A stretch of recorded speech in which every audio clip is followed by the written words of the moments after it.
Hello students, welcome to Gyanvapi math classes. आज हम start करने वाले हैं एक super important exam oriented and scoring chapter straight line.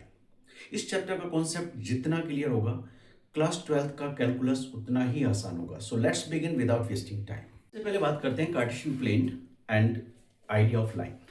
Basically जो स्ट्रेट लाइन है वो दो पॉइंट्स को ज्वाइन करने पे बनती है। कोऑर्डिनेट ज्योमेट्री में हम स्ट्रेट लाइन को इक्वेशन की फॉर्म में रिप्रेजेंट कर सकते हैं एंड किसी भी स्ट्रेट लाइन को हम ग्राफ पे प्लॉट कर सकते हैं, कार्टेशियन प्लेन पे ग्राफ पे प्लॉट कर सकते हैं। फाइनली जो स्ट्रेट लाइन होती है उसका पोजीशन, स्लोप एंड पॉइंट्स किस तरह रिलेट करते हैं, इसी के ऊपर ये सारा चैप्टर होने वाला है। अब बात करेंगे सबसे इंपॉर्टेंट टॉपिक जो स्ट्रेट लाइन का है, वो है स्लोप। स्लोप को ग्रेडियंट भी बोलते हैं और एम से इसको सिंबलाइज करते हैं। स्लोप का मतलब होता क्या है? स्लोप का मतलब है टिल्ट। लाइन ऑफ स्लोप का मतलब है टिल्ट, मतलब लाइन कितनी तिरछी है या कितनी फ्लैट है। मतलब इसका बेसिकली हम हिंदी में बोले तो ढलान। करेक्ट? तो इसको फाइंड कैसे करेंगे? स्लोप या ग्रेडियंट, स्लोप और ग्रेडियंट, GRADIENT, इसको M से लिखते हैं। और अगर कोई लाइन दो पॉइंट A और B से पास होती है, ये लाइन हो गई AB, एक पॉइंट A और एक पॉइंट B, दो पॉइंट से पास हो रही है, और पॉइंट A के कोऑर्डिनेट x1 y1 हो, पॉइंट B के कोऑर्डिनेट x2 y2 हो, तो slope of AB, slope of AB, उसको M से लिखोगे और वो क्या होगा? y2 minus y1 upon x2 minus x1। Correct? अब इसका मतलब क्या है? मीनिंग ऑफ स्लोप या स्लोप की कंडीशंस क्या है, आप ऐसे समझ लो। कंडीशन ऑफ स्लोप या क्राइटेरिया ऑफ स्लोप्स, ऐसे समझ लो। क्राइटेरिया ऑफ स्लोप बोलो या condition of slopes, conditions of slope क्या है? फर्स्ट अगर हम देखें m, ये जो हमने फाइंड किया है स्लोप, अगर ये m की वैल्यू 0 से बड़ी मिलती है हमको, ग्रेटर देन 0 हो, तब हम कह सकते हैं जो लाइन है straight line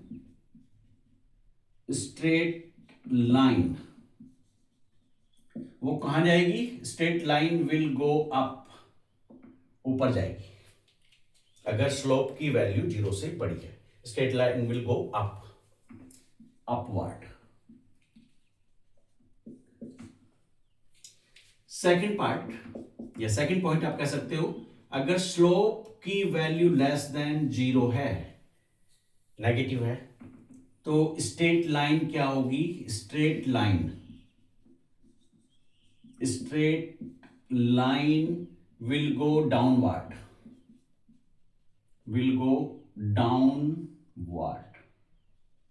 correct? Third point बात हो सकती है, अगर m is equal to 0, m is equal to 0, तब स्ट्रेट लाइन क्या होगी? Straight line will be parallel to x axis,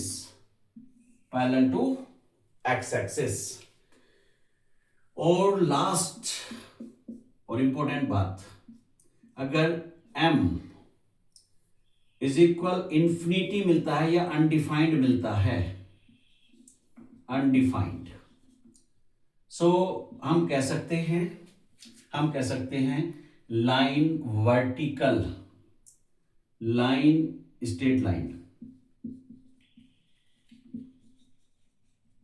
straight line जो होगी, straight line will be vertical, vertical. यहां पे x axis parallel to x axis बोल सकते हो या हॉरिजॉन्टल भी बोल सकते हो। हॉरिजॉन्टल मैं नीचे लिख देता हूं, straight line parallel to x axis और हॉरिजॉन्टल। और एम इज अनडिफाइंड है तब straight line will be vertical. Correct. यहां पे हॉरिजॉन्टल होने पे, हॉरिजॉन्टल कब होगी, जब एम की वैल्यू 0 होगी, मतलब वो एक्स एक्सिस के पैरेलल होगी। कोई भी लाइन जब एक्स एक्सिस के पैरेलल आएगा तो स्लोप का वैल्यू हमेशा 0 होगा, मतलब वो हॉरिजॉन्टल होगी। और अगर एम अनडिफाइंड आ गया तो इसका मतलब है स्ट्रेट लाइन वर्टिकल है, या आप कह सकते हो पैरेलल टू वाई एक्सिस, ये भी आप बोल सकते हैं। ओके। अब इसके बाद नेक्स्ट, अब स्लोप को ही आगे लेके चलते हैं। अगर दो लाइन पैरेलल हैं, सपोज एक ये लाइन है, ये है एल। अब जरूरी नहीं कि हॉरिजॉन्टल हो, कैसे भी हो सकती है, बट मैं तो पैरेलल दिखाना है, कैसे भी बना लो। ये दूसरी लाइन सपोज एम है, ये है पैरेलल। कैसी लाइन है ये, एल पैरेलल एम। करेक्ट। तो इनका जो स्लोप होगा उनमें रिलेशन क्या होगा भाई, फर्स्ट लाइन एल का जो हम स्लोप माने, स्लोप फर्स्ट लाइन का वो मान लिया हमने m1, और दूसरी लाइन का जो स्लोप है वो मान लिया हमने m2। तो इनमें रिलेशन क्या होगा, इफ लाइंस आर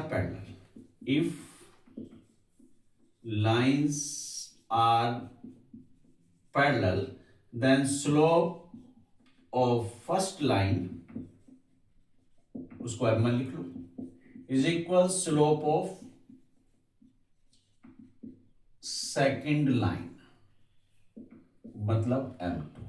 इसका मतलब ये हुआ m1 इज इक्वल m2 अगर लाइंस पैरेलल है। If lines are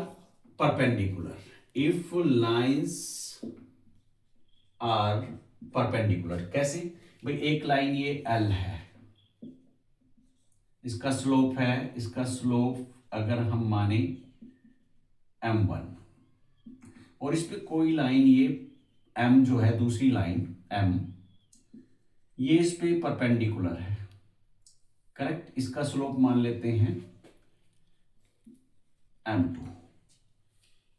so if lines are perpendicular then slope of first line m1 multiply slope of second line m2 is equal होता है हमेशा -1। मतलब कह सकते हो शॉर्ट में m1 multiply m2 is equal -1। ये रिलेशन होगा इनके स्लोप्स में। अगर लाइंस परपेंडिकुलर है तब m1 into m2 is equal -1, और अगर पैरेलल है तो m1 is equal m2। Correct. अब हम बात करेंगे नेक्स्ट, स्लोप पे ही बात करने वाले हैं नेक्स्ट। अब आगे बात करते हैं, अगर कोई लाइन एक्स एक्सिस के साथ, ये एक्स एक्सिस है और ये वाई एक्सिस है, कोई लाइन एक्स एक्सिस के साथ, मान लीजिए ये लाइन है, कोई एंगल बनाती है theta anti clockwise x axis के साथ थीटा। देख लो ये एक्स एक्सिस है पॉजिटिव, और ये हम अगर बात करें ये एंटी क्लॉकवाइज हम देख रहे हैं, एक्स एक्सिस एंटी क्लॉकवाइज, इस लाइन का एंगल थीटा। इंक्लिनेशन भी बोलते हैं इसको, क्या बोलते हैं, इंक्लिनेशन भी बोलते हैं। तो इस लाइन का स्लोप क्या होगा, ये लाइन है सपोज हमारी A B, so slope of line A B m is equal होगा हमेशा tan थीटा। तो थीटा आपको क्या लेना है, थीटा इंक्लिनेशन वो एंगल होता है जो पॉजिटिव एक्स एक्सिस से एंटी क्लॉकवाइज हम लेते हैं लाइन का, उस रिक्वायर्ड लाइन या गिवन लाइन का angle positive direction of x axis से एंटी क्लॉकवाइज जब हम देखते हैं लाइक दिस, तो ये थीटा होता है, एंगल होता है। तो उसकी हेल्प से हम स्लोप निकाल लेते हैं, m is equal tan theta. अब हम दूसरी बात करेंगे, अगर दो लाइन इंटरसेक्ट करती है, सपोज ये दो लाइन है, एक लाइन ये है L और एक लाइन है ये M। करेक्ट। पहली लाइन का स्लोप है M1 और दूसरी लाइन का स्लोप है M2 और इनके बीच में जो एंगल है वो थीटा। तो कैसे फाइंड करें? तो हम जानते हैं M इज इक्वल होता है tan थीटा, ये हम जानते हैं, और tan थीटा भी किसके इक्वल होगा? Mode M1 minus M2 upon 1 plus M1 M2। इससे हम थीटा को फाइंड कर सकते हैं, या अगर हमको स्लोप दिया है एक लाइन का, उनके बीच का एक्यूट एंगल दिया है, मतलब थीटा दिया है, तब हम दूसरी लाइन का स्लोप भी इससे फाइंड कर सकते हैं। Correct. If two lines intersecting each other, लिख देता हूं यहां पे, if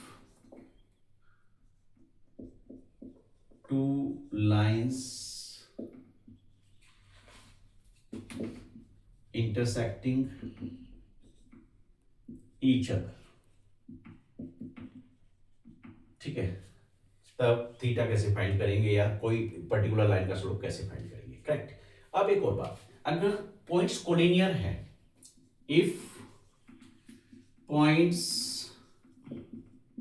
A B and C are collinear.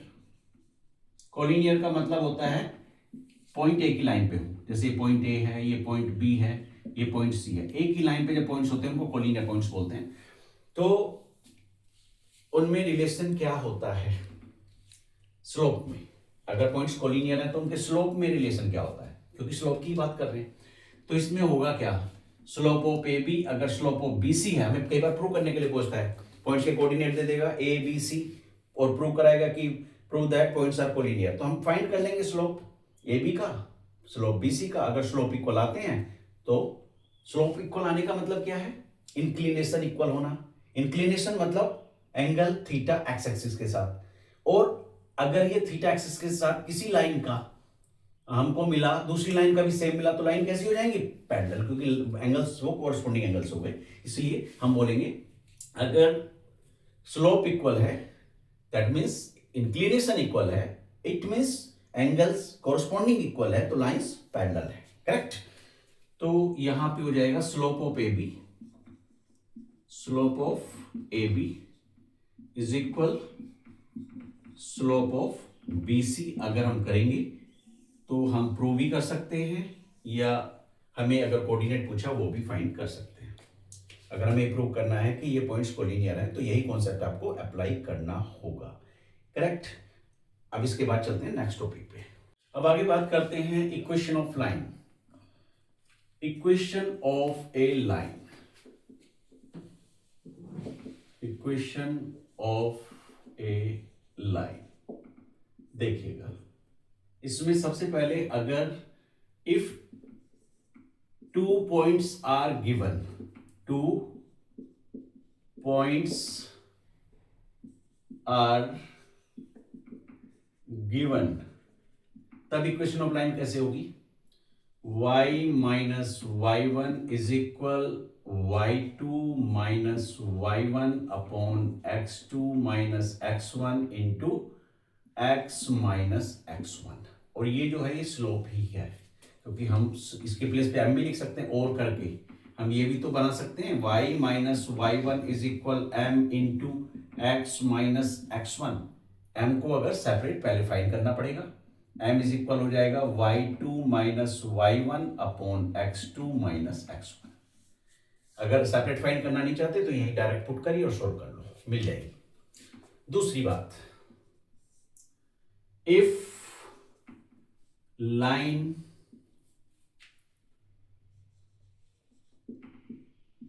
passes through one point and having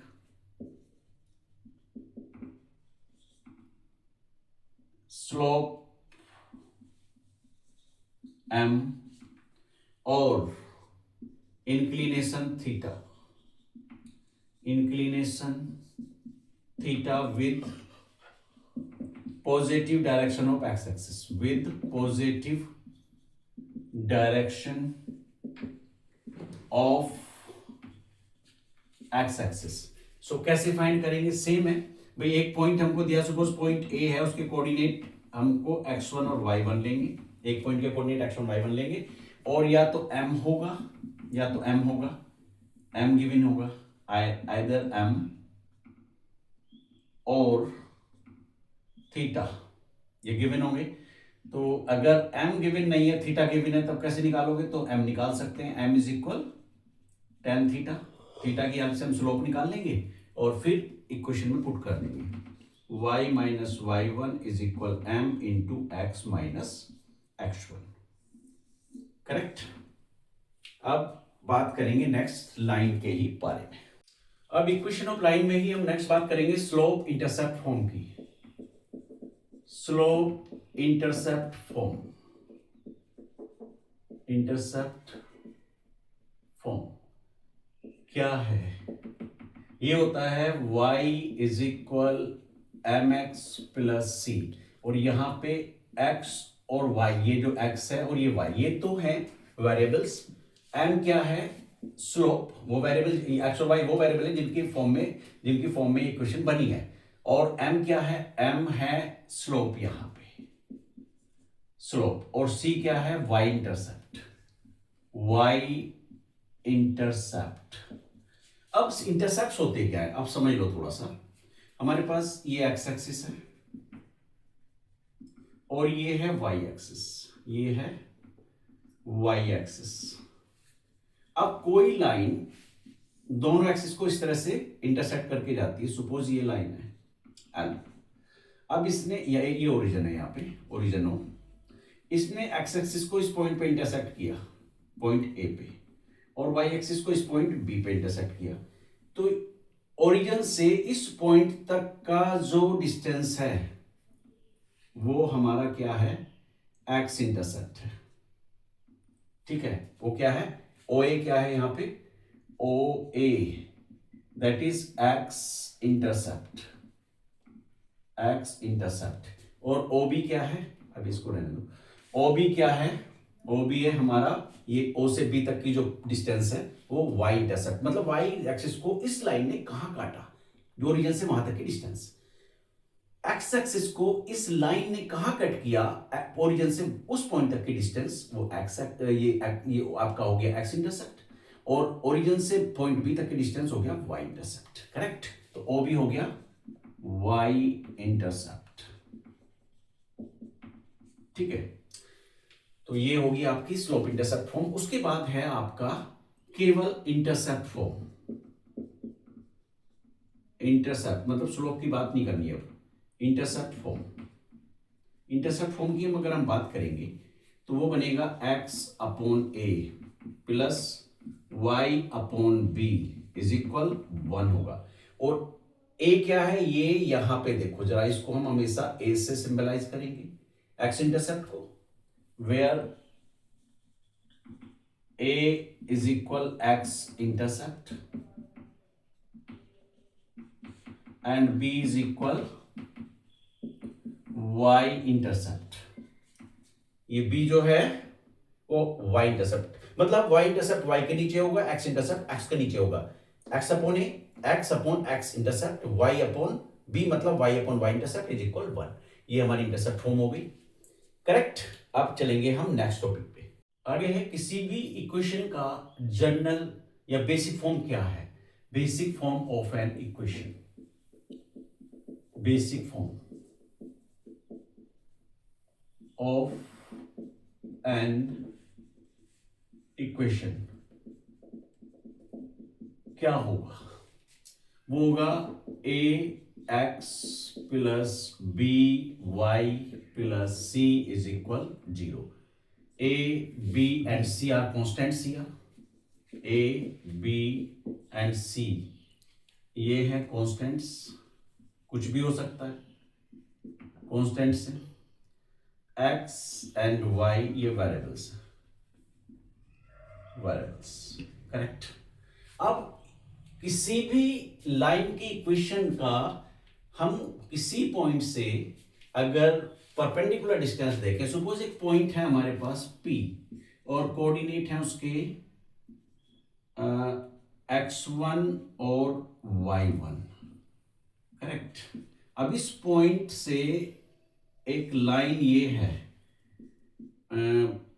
M N, इसका इक्वेशन है a x plus b y plus c is equal 0।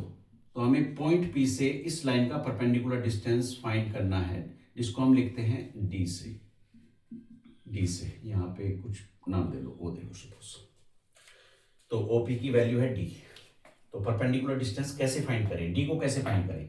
तो D को find करेंगे सर हम, डी इज इक्वल होगा हमारा mode के अंदर क्या होगा, मॉडुलस के अंदर ए, जो भी है एक्स का कोएफिशिएंट वो लोगे, और x1 जिस पॉइंट से परपेंडिकुलर डिस्टेंस निकालनी है या परपेंडिकुलर डाला गया है, उस पॉइंट से इस लाइन का डिस्टेंस निकालें ना, तो उस पॉइंट में जो x1 है वो लोगे आप x1 प्लस फिर y का कोएफिशिएंट लोगे b इंटू p का जो y कोऑर्डिनेट है मतलब y1 plus constant term c, और अपॉन में क्या लोगे, अंडर रूट के अंदर a square plus b square. ये परपेंडिकुलर डिस्टेंस निकालने का फॉर्मूला बन जाता है। परपेंडिकुलर डिस्टेंस मैं लिख देता हूं, perpendicular distance from A point two given line, perpendicular distance from A point two given line, correct. अब अगर दो लाइन पैरेलल हैं, दो लाइन कैसी हैं, पैरेलल हैं, तो उनके बीच का परपेंडिकुलर डिस्टेंस कैसे निकालोगे? दो लाइन अगर पैरेलल है, उसको अभी नेक्स्ट बात करते हैं। So distance between parallel lines, distance between parallel lines.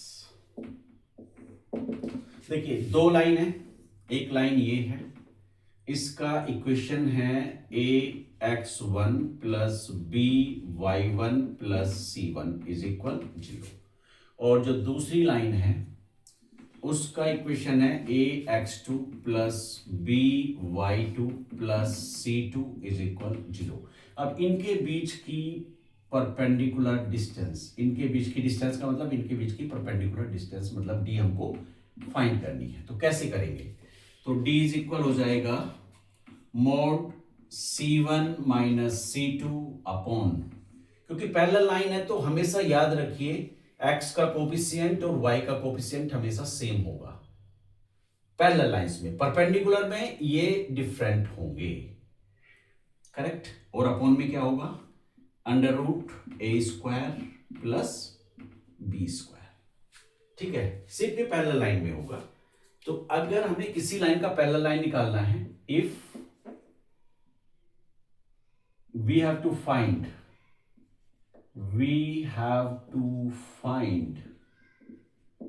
a line parallel to given line, क्या given line, ax plus b y plus c is equal 0। तो क्या होगा, सो उसमें आप लेट करेंगे, लेट ये एज इट इज रहेगा क्योंकि ये x का और y का कोफिशिएंट पैरेलल लाइंस में सेम होगा। तो ax प्लस बी वाई, बस कांस्टेंट वैल्यू बदलेगी, प्लस हमें पता नहीं वो वैल्यू क्या, लैम्डा इज इक्वल 0 लेट कर लेंगे आप। फिर लैम्डा की वैल्यू निकालेंगे, क्योंकि ये लाइन किसी पॉइंट से पास भी हो रही होगी तो एक्स वाई के प्लेस पे उस पॉइंट की वैल्यू रखेंगे। ए और बी की वैल्यू हमको पता ही होगी, तो हमें लैम्डा की वैल्यू मिलेगी। लैम्डा की वैल्यू यहां पुट करके हमको पैरेलल लाइन का इक्वेशन मिल जाएगा, करेक्ट। उसके बाद अगर परपेंडिकुलर है, फोर रिक्वायर्ड परपेंडिकुलर लाइन क्या होगा, उसको लेट करेंगे। जो हमें गिवन लाइन सपोज यही है, तो इसके परपेंडिकुलर लाइन क्या होगी, जो कोफिशिएंट ऑफ y है ना b, वो जाएगा x के साथ, bx, फिर माइनस लगेगा a, मतलब x का कोफिशिएंट जाएगा y के साथ, इंटरचेंज हो जाएगा इनमें। ए वाई के साथ और बी एक्स के साथ। तो यहां पे हो गया तुम्हारा a y plus lambda is equal 0। तब ये लाइन का इक्वेशन होगा परपेंडिकुलर लाइन के लिए। आई थिंक ये समझ आ गई होगी बात। ये कॉन्सेप्ट आपको क्लियर हो गया होगा। यही बेसिक कॉन्सेप्ट है इस चैप्टर का। कोशिश की है अच्छे से समझाने की। कोई क्वेरी है आपकी तो बिल्कुल उसको कमेंट में लिखिएगा, उसको भी कोशिश करूंगा अच्छे से आपको क्लैरिफिकेशन करने का। करेक्ट। और अगर ये वीडियो समझ में आया है, पसंद आया है, तो चैनल को सब्सक्राइब जरूर करिए, ज्ञानवापी मैथ क्लासेस से जुड़िए और ऐसे ही और बूस्टेड और इम्पोर्टेंट कॉन्सेप्ट के लिए चैनल को सब्सक्राइब करना ना भूलें। वीडियो को लाइक करें। Thank you.